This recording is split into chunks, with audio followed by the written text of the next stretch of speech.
Hi, I'm Chas, and you're watching Chas's Crazy Creations.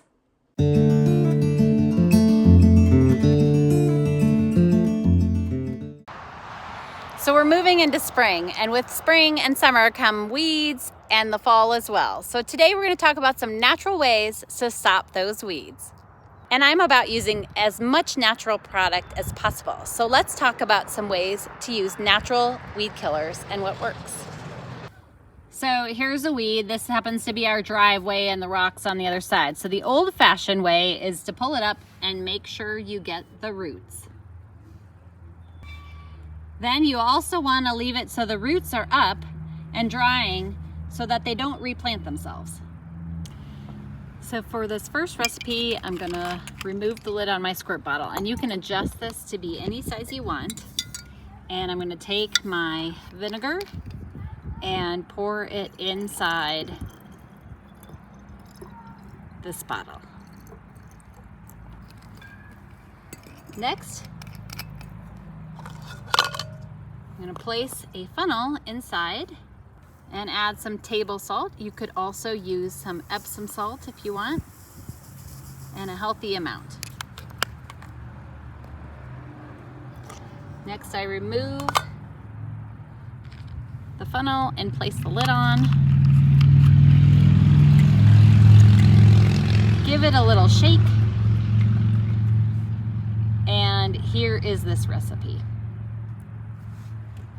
So they like to grow in cracks, and I'm going to show you a few different ways, wherever you're at, what you can do. So I have a squirt bottle here, and inside this squirt bottle is vinegar and salt. All I simply do is spray the weed and wait 24 hours. For this one, I've placed some water in. Place some Castile soap in it, a couple tablespoons worth. And then, like before, I'm gonna place the funnel in, add some salt. Salt helps dry up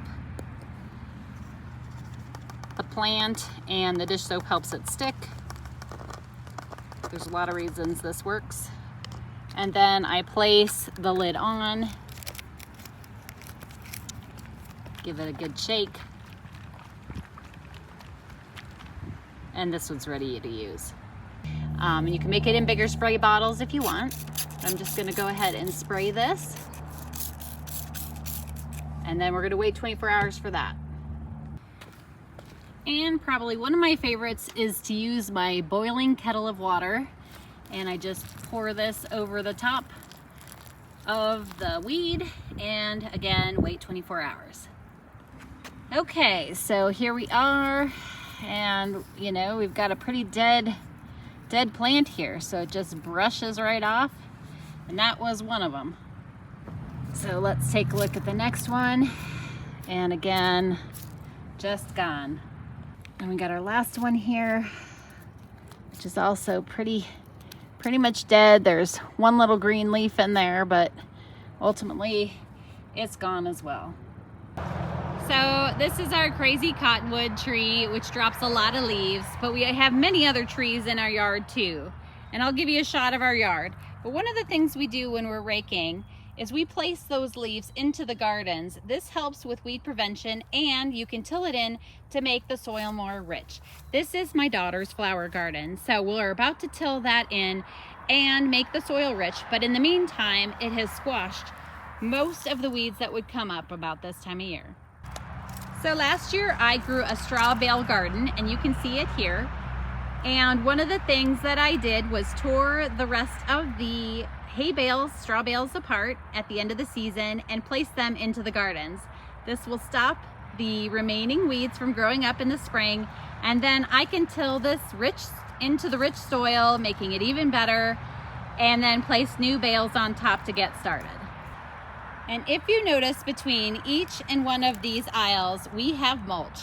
And placing mulch 2 to 3 inches deep will also stop the weeds from growing. So between each of my garden rows, we have mulch all the way around. I hope this inspires you to try some natural weed killers and barriers of your own. I'd love it if you'd subscribe to my YouTube channel and my blog at chascrazycreations.com.